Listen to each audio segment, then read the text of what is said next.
And here's another tidbit of bycatch from the world of Starlo Gets Real.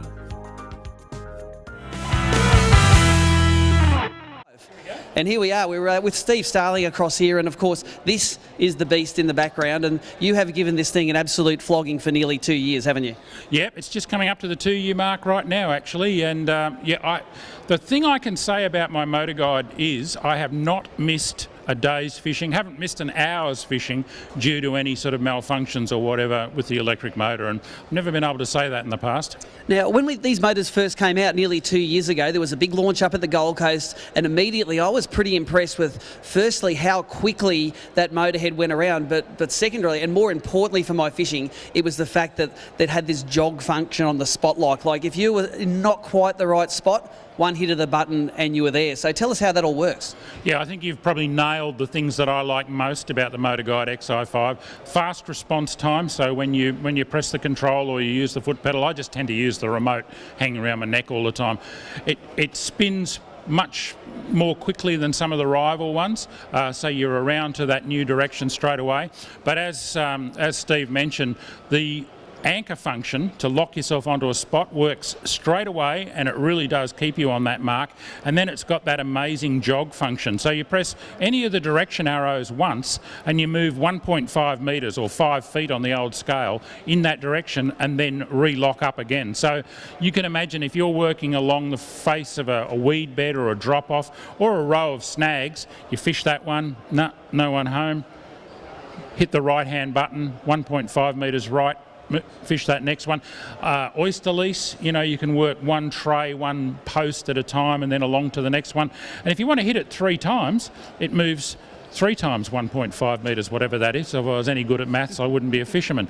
But fantastic. And the other thing I like about it, you can store 8 waypoints in there. And I use a little trick. If I'm going to fish for gnarly things that live in snags that are going to try and dive straight back into cover as soon as I hook them, I'll sit back out from that spot a safe distance, 30 or 40 metres, put a waypoint in, mark it. It beeps at you to tell you that it's recorded that point. I'll usually call that one number 1. Then I drive in, halve that distance so that I can cast to the spot, chuck a lure in there. Now it might be a big blue-nosed brim down south, might be a mangrove jack in a creek up in Queensland. Bang, I hit that fish.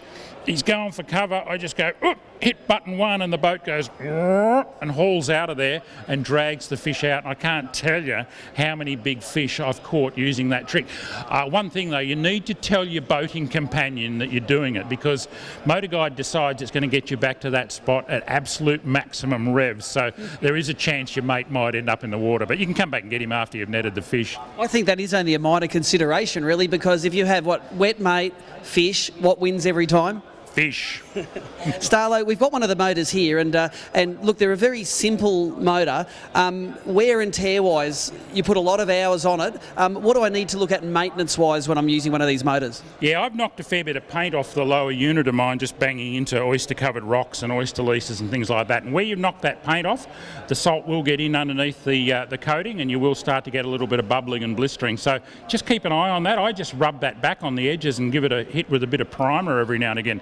The other thing is, absolutely, whatever electric motor you're running, give it a good wash down in fresh water after you've used it in the salt, and every couple of weeks, give all the moving parts a bit of a squirt with WD-40 or whatever your favourite aerosol lubricant is. That's about it, really. And let's say, life without an electric motor on the front of your boat, how good would it be if you're a lure fisherman without it? Like the old days, remember those? It's really, really hard. Every now and again I jump in a mate's boat and they haven't got an electric, and you go, how the hell do you do this? You've got to change your whole fishing style. You've got to go out and drift the open water and use your sounder a bit more. Don't ever get in a boat that's got no electric motor and no depth sounder. That's like going back 50 years. Hate that stuff. Mate, you feel like Captain Cook landing in Kurnell there, wouldn't you? Well, one last thing, Starlo, you're very active on social media. You've got a great YouTube channel, you blog, you are very social media savvy. How can people get in touch with you? Just search Starlo Fishing. That's what I call my Facebook page. It'll also take you to my blog site. If you just search Starlo Fishing, you'll come up with most of those links. Starlofishing.com is my blog site. I'm on Instagram, I'm on YouTube, I'm everywhere. Good. Well, Starlo, you're an absolute champion. Thank you very much for taking us on a guide of that. Make sure you subscribe to Starlo Gets Real to receive regular updates. It's free. And while you're at it, check out my Starlo fishing page on Facebook and my blog site, Tight Lines.